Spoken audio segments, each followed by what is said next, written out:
What's up guys, James here from BootWizard Boot Reviews, and we are back with a look at a criminally underrated football boot brand, and that is Under Armour. For many years now, Under Armour have been putting out great release after great release and not really getting much traction. To try and remedy this, Under Armour have come out with a boot that fits into one of the most popular categories on the market right now, the control category. This is the boot for the player that dictates the game, controls the pace of the play, and sprays the ball around. Think your Andreas Iniestas, your Andrea Pirlos. Come to think of it, if your name's Andrea, you should probably play in this position. To give to their own generation of Andreas, Under Armour have come up with the Under Armour Magnetico Control. So what we're going to do today is we're going to take a deep dive into the Magnetico Control. We're going to see what makes it tick, what's under the hood, and basically, is it worth your money, and is it going to compete with the big boys in this category, the Predators, the Visions, and the Tequelas. But perhaps most interestingly and most importantly, we're going to see how it compares to a boot that it clearly shares the same lineage as, the Under Armour Magnetico Pro, and also see how it compares to the other big boot in Under Armour's lineup at the moment, the Magnetico Pro SL. So remember to like the video, remember to get subscribed, and let's jump straight in and see what we think of this Under Armour Magnetico Control.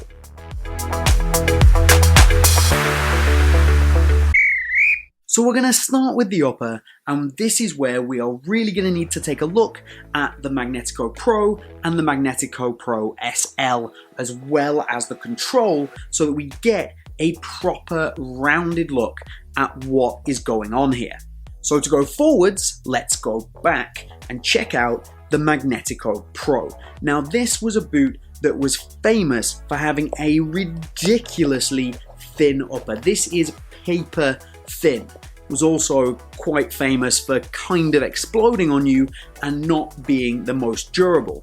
And this was made entirely out of a form-true synthetic material with Under Armour's clutch fit technology built into it.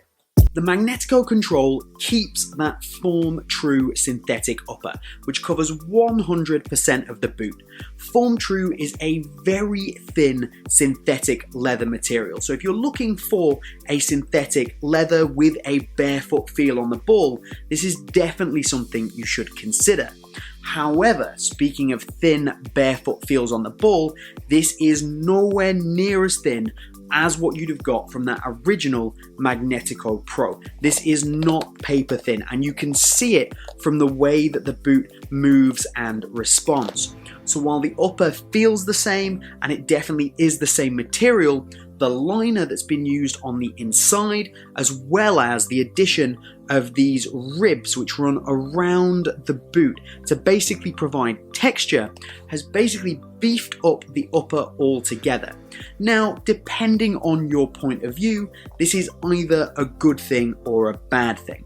The positive is this boot is 100% more durable than it used to be. And if you weren't a fan of that ridiculously thin barefoot touch on the ball, but you do like a boot that offers you a barefoot feel, this is now something you can consider. However, by using the form-true material and beefing it up, the negative is that it's just not quite as special anymore. So this really was a one-of-a-kind type of boot, and now the Magnetico Control really is a little more middle of the road. So better in some ways, but certainly less special. Next up, we take the direct successor to that Magnetico Pro, the Magnetico Pro SL, which again features the form-true upper, although unlike the control, it is only in the front 2/3 of the boot. The back third is a standard synthetic. However, why that's important in terms of the Magnetico Control is that they both have a fairly identical upper in the front 2/3 of the boot. It's the same material. They both feature basically the same ridged and ribbed patterning, although it is slightly more pronounced on the control, and the touch on the ball that offers is nigh on identical. I defy anyone to put these on, kick a ball, and be able to know the difference in terms of touch and feel. So this is the first time, but not the last time, that I look at these two boots side by side, and I think, is one of them definitely unnecessary and superfluous to Under Armour's current boot lineup? Without comparing it to anything else though, and just talking about its own personal performance, we've touched on the fact it has a very thin upper with a very barefoot touch on the ball that does give you a great ping. The upper is very soft, requires absolutely no break-in time out of the box, and the whole upper does feature a textured, ridged patterning that runs all the way around and gets more intense and basically more pronounced on this match control pass pad. So this is a pass pad that's been added to tie in with that control boot element, which is basically not any more padded or any thicker to really affect your touch on the ball, but these ridges have been raised further. Does it help your touch on the ball? Not really. Can you notice it when you're playing? Not really. So it's of absolutely no detriment to the boot, but I also don't think it aids the boot in any way, and it makes it feel a little bit like it's forced in there so that Under Armour can call this a control boot. Also, in this day and age, the boot is somewhat unique because it is a low cut with a standard tongue construction. It's not a one-piece upper. So in all honesty, I'm not against it, and the material actually does a very good job of wrapping your foot, even though the clutch fit has gone, and we'll get into that a little bit more in the on-feet portion of the video. But overall, the upper is nice, it's super soft, the touch is barefoot, but it's not anything particularly special anymore, as I said about the Magnetico Pro. Let's take a look at the appearance of this one. Basically, I'm not a huge fan of this orange and black swirled pattern. It does provide a bit of an optical illusion, as I 100% expected these ridges to be far more pronounced when I got the boot, and in actual fact, they're just little bumps that run around the upper. It's not a bad looking boot, and I do like the silhouette, just that standard look. I quite like the sole plate, but it's not exceptional, and for me, bordering on bad looking. Let me know what you think down in the comments. So let's talk about the traction on this. And as you can see, if I get all three boots that we've been discussing all together, the Magnetico Pro and the Magnetico Control have an identical sole plate, with the Magnetico Pro SL getting the update. So the sole plate on the Magnetico Pro is a direct transfer over to the Magnetico Control, and that's not necessarily a bad thing, although it does once again lead me to question whether they've really needed this Magnetico Control at all, because they've taken the sole plate off their previous speed boot and whacked it on their control boot. Now, maybe you could argue it is more suited to a control boot because it is entirely conical studs with a couple of support studs and some bladed studs here that basically do nothing. It gives good traction in the ground, you get good multi-directional movement, so it maybe is better suited to a control boot than it ever was a speed boot anyway. It's very supportive and rigid in the heel and does a great job of kind of moving with your foot through the midfoot while also being stiff and responsive. It helps the overall responsiveness of the boot no end. And then the toe area really does give a nice spring back. Overall, it's a good sole plate and stud pattern, and I don't really have anything to complain about.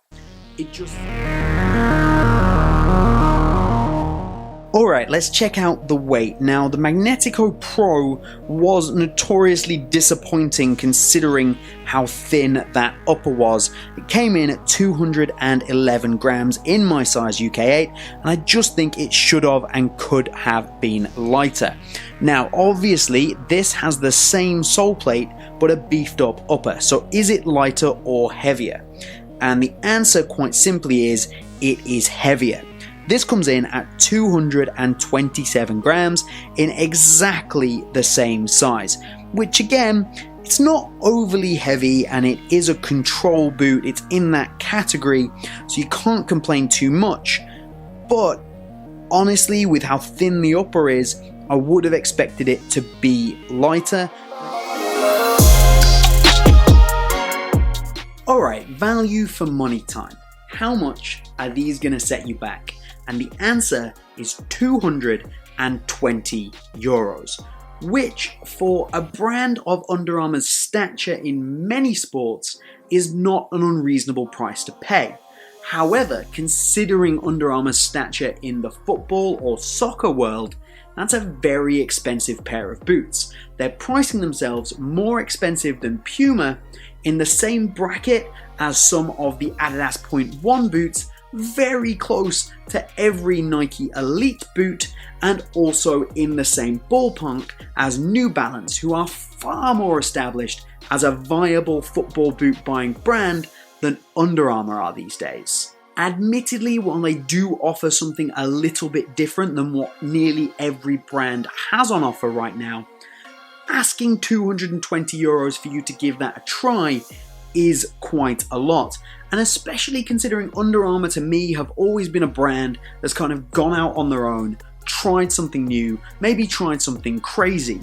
And this feels like a little bit of them reining themselves in, maybe to try and get popularity, or maybe they don't really care about their football department anymore, and based on their advertising, based on their release schedule for this, that might be more likely the case. Also worth noting at this point that there is another version of this boot. It has exactly the same upper, but it has a knitted collar, and the tongue section here is also filled in by a knitted piece, which makes the boot one piece, and that is once again more expensive than this is. So yes, I know, get on with it, answer the question, is it good value for money?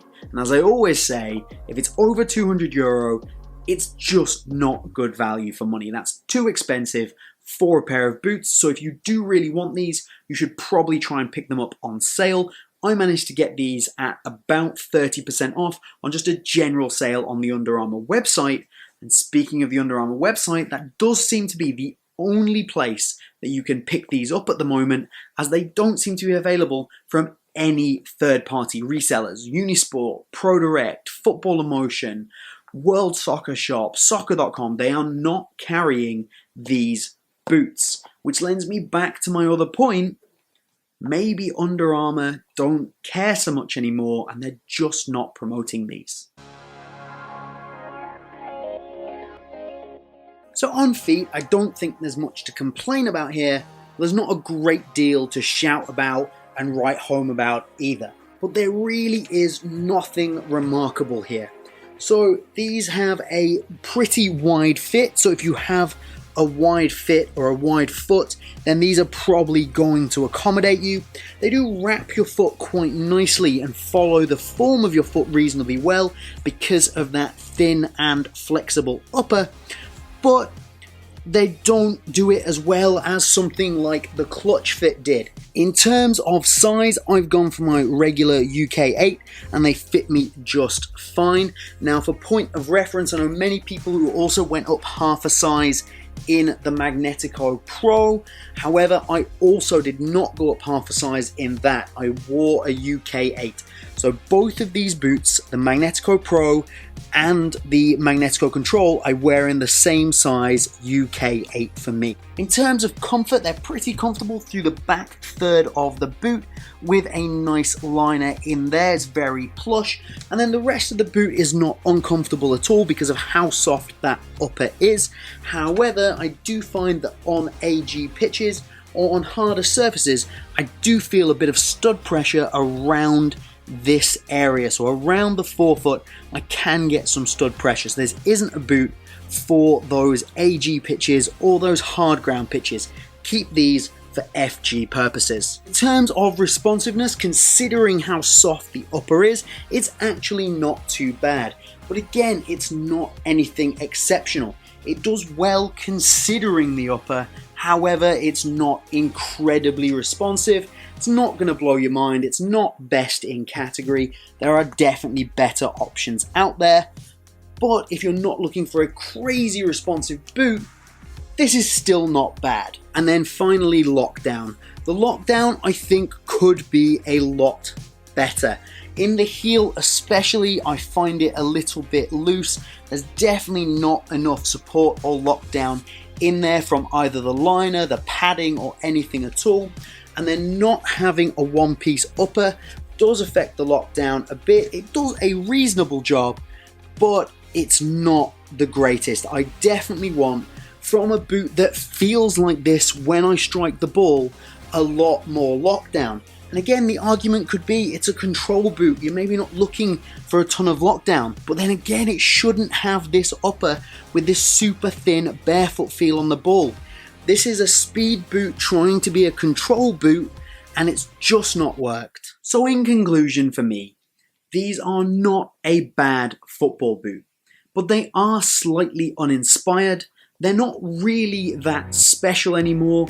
They feel very middle of the road, and most importantly, they feel completely superfluous to Under Armour's lineup at the moment because we do have the Magnetico Pro SL. Remember to like this video, it helps the channel out a huge amount. Get subscribed for that Magnetico Pro SL review, which when it's up, I will link just here.